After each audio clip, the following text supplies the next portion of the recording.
دیکھیے جب ایک فقی فتویٰ دیتا ہے نا، فقی ہمارے سر آنکھوں پر، اور اہل بیت اطہار علیہ السلام نے حکم دیا کہ غیبت کے زمانے میں آپ شرعی اور فقہی مسائل میں ان سے رجوع کریں گے، تو جب فقی فتویٰ دیتا ہے نا تو یہ ان کی دیانت ہوتی ہے کہ وہ لکھ دیتے ہیں. آپ کو توضیح المسائل سے پہلے لکھا ہوا ملے گا واللہ عالم بالصواب. کیا مطلب اس کا؟ یعنی میں نے تو حتی الامکان اپنے علم کی روشنی میں کوشش کی اور فتویٰ دیا ہے، باقی حقیقت امر تو اللہ سبحانہ وتعالیٰ جانتا ہے. صحیح.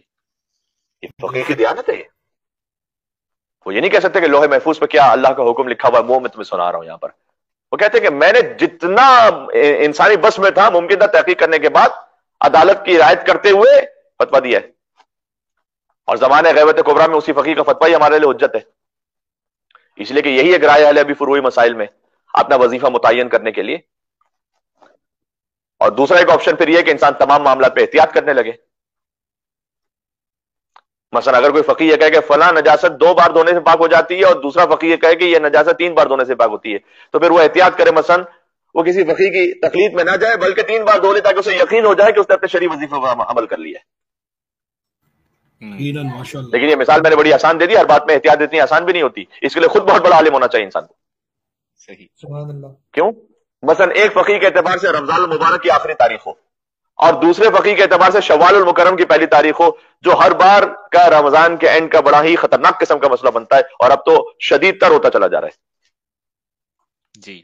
یہ احادیث کا مفہوم ہے کہ قتل امام حسین علیہ السلام کی پھٹکار یہ ہے امت مسلمہ پر کہ تم عید ایک دن نہیں منا سکو گے. ہائے ہائے ہائے ہائے. یہ حدیث سنا رہا ہوں آپ کو. اللہ اکبر.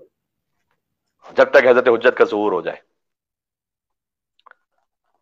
تو اب ایک فقیہ کے اعتبار سے آخری رمضان المبارک، دوسرے فقیہ کے اعتبار سے پہلی شوال المکرم. اب آپ اس میں احتیاط کیسے کریں گے؟ یعنی کیا اگر رمضان المبارک ہے تو روزہ رکھنا واجب ہے، اور اگر وہ پہلی شوال المکرم عید الفطر ہے تو روزہ رکھنا حرام ہے؟ ایسے ہی نا. اب ایک واجب اور ایک حرام، اس میں احتیاط کیسے ہوگی؟ تو اس روش کو بھی فقہاء کرام نے بیان کیا ہے. اس وقت نہ وہ موضوع ہے نہ وقت میں اتنی گنجائش ہے. اس میں بھی احتیاط ہوتی ہے، لیکن وہ کیسے احتیاط ہوتی ہے وہ کبھی اور صحیح. تو بہرحال بات طولانی ہو رہی ہے. عرض کرنے کا مقصد یہ کہ انسان مسائل شریعہ میں یا خود احتیاط کرے یا فقیہ بن جائے یا کسی جامع شرائع مجتہد عالم کی تقلید کرے.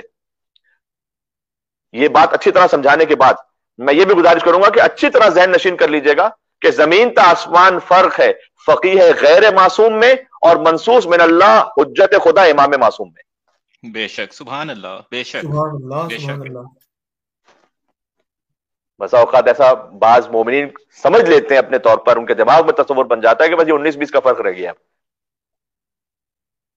یہ جو میں نے کہا نا زمین سے آسمان تک کا فرق ہے، زمین سے آسمان کا لفظ بھی پتہ نہیں اس معاملے میں حق کے مطلب ادا کر پا رہا ہے یا نہیں کر پا رہا. کیا کہنے. بے شک. سبحان اللہ. صحیح. واہ واہ واہ. مثلا کوئی کہے کہ اللہ اور مجھ میں کیا فرق ہے؟ اللہ اکبر. سبحان اللہ. کیا کہنے کی بات. سبحان اللہ. سبحان اللہ. عظمت امام صاحب الزمان علیہ السلام. صلوات. اللهم صل على محمد محمد محمد. سبحان اللہ. وعجل فرجهم. بھائی سبحان اللہ. سبحان اللہ. کیا کوئی آپ کے سامنے کہے اللہ اور مجھ میں کیا فرق ہے، تو آپ کہیں گے، آپ فرق تلاش کر کے بتائیں گے نہیں، آپ کہیں گے آپ کا دماغ تو ٹھیک ہے. اللہ اور آپ کا تقابل کیا ہے کہ جو ہم آپ میں اور اللہ میں فرق تلاش کریں گے.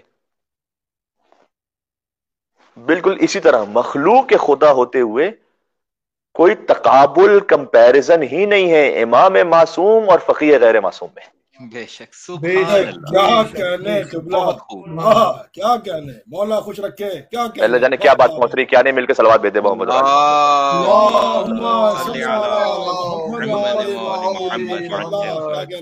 سبحان اللہ. سلامت رہیں. کیا کہنے. سبحان اللہ.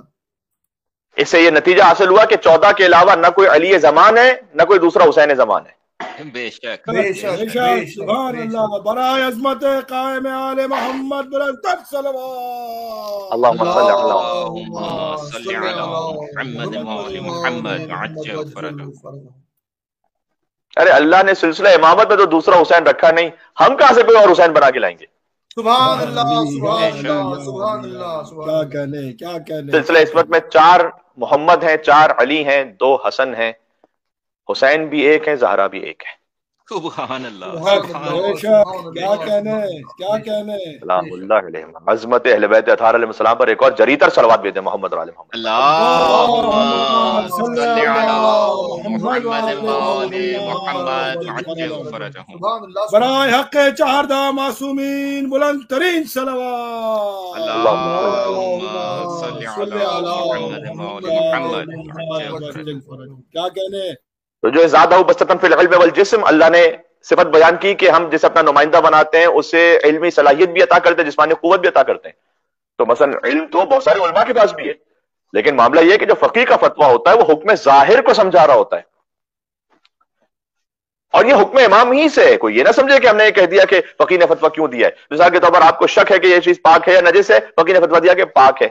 پاک سمجھو، حکم طہارت میں سمجھو، یہ ظاہر کا حکم، حقیقت میں تھوڑی معلوم ہے کہ پاک ہے نجس ہے. کہ نہیں، تمہاری آسانی کے لیے شریعت میں ہے کہ پاک سمجھو. حکم ظاہر کو سمجھاتا ہے فقیہ کا فتویٰ. جبکہ مولا علی مرتضیٰ یہ نہیں کہہ رہے ہائے ہائے ہائے کہ اگر میں فتویٰ دوں گا تو مسلمان یہ کہیں گے کہ علی نے درست فتویٰ دیا. نہیں، بلکہ علی کہہ رہے خود کلام مجید گویا ہوگا کہ علی نے برحق فتویٰ دیا تھا. ارے کیا کہنے. نعرہ حیدری یا حیدر عظمت ناطق قرآن علی علیہ السلام صلوات. اللہم صل علی محمد وآل محمد. سبحان اللہ.